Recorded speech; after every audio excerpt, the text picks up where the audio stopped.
Planet 14. Boxtron. The people are sizers, in the galaxy called boxes. They make any size boxes for anyone. When I got there it was springtime. All the streets were muddy and filled with potholes. Everyone walked by the stores because there was wooden walkways. Everything was just covered with mud. I found out the plant was 5 miles away and there was just no way to get there until the mud dries up. Which is not for a month or so. I went back to the bus station and got on the bus and we went to the plant. When we got there everything was tarred and in good shape.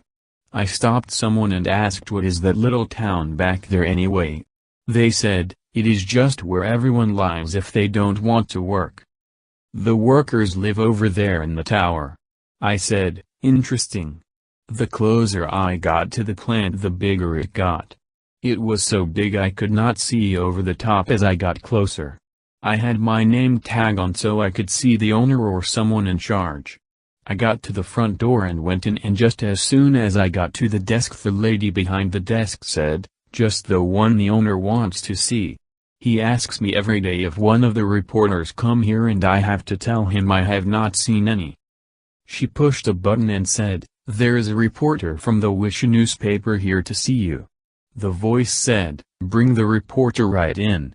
She got up and I followed her down a long corridor to a big door that read, Owner, enter at your own risk. She opened the door and she had all she could do to open it. I come into this big room with a desk in the middle. The woman behind the desk jumped up just as I come into the room. She said, well, it is about time someone come here to see our plant. I said, I am the only reporter out there for right now and I finally got here after a year's time. I go to all the planets and I just found about you last summer. I just could not get here until now. You are very far away from everything and I had to make a special trip to come here. So how can I help you anyway?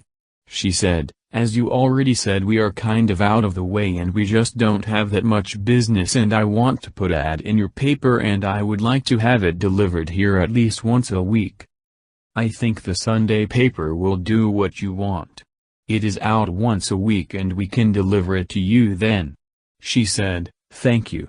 Then she went back to her desk and sat down and held up a piece of paper and said, look at this for an ad in your paper. I walked over to where she was and she handed me the piece of paper and when I looked at it I was surprised. It had a big box with glass in it and there was a naked woman in it holding up a sign that read, come and order our boxes and we will deliver. I said, this is very interesting but we could not put this ad in the paper. It is just what we could not do. We deliver to 47 planets and some of them would not buy the paper anymore if we printed things like that. She said, then what kind of ad will be good for us to use? That is why when we sent the ad out we had less business. I said, that is why. I think we could set up something for an ad for you but it will cost you something extra for us to do this. She said, whatever the cost is will be covered when you get us some sales. I said, that will happen. I also have a bus service company and if you want a bus to come here every day and deliver papers and people we can make arrangements for that to happen but there is a flat fee for us to do this and the people that try to here will have to pay too because it is just so far to come here and back. She said, that would be fine but how will I deliver all the boxes to where they have to go? I said, on the space bus there is room to transport some goods too. So if there is not too much to be delivered we can do it for you. We charge by the weight of what has to be shipped and where it has to go. She said, as long as we both make money on the items who cares what the price is. I said, I will be back in 2 days and things will be set up then. I will bring the contract back with me and then we can settle on a price for everything. She then said, don't you have to talk to your boss first? I said, well no not really. She said, what do you mean not really? I said, I am the owner of the Wishia newspaper and the Wishia space bus service.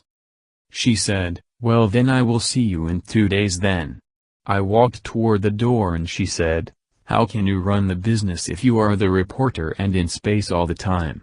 I said, my wife runs things back at the office and I like to travel to the planets to see what they look like, and I don't like to sit behind a desk all day long anyway. I left, and when I got back on the space bus, the pilot said, we have to go because I have another stop and we are already late. I said, that is all right because I know the owner of the Wish newspaper anyway because I am the owner. If you could have saw the guy's face, and it was funny because his face light up and his mouth come open. I said, well, let's go. His mouth stayed open as we took off. Written by John Wisha for the Wish newspaper.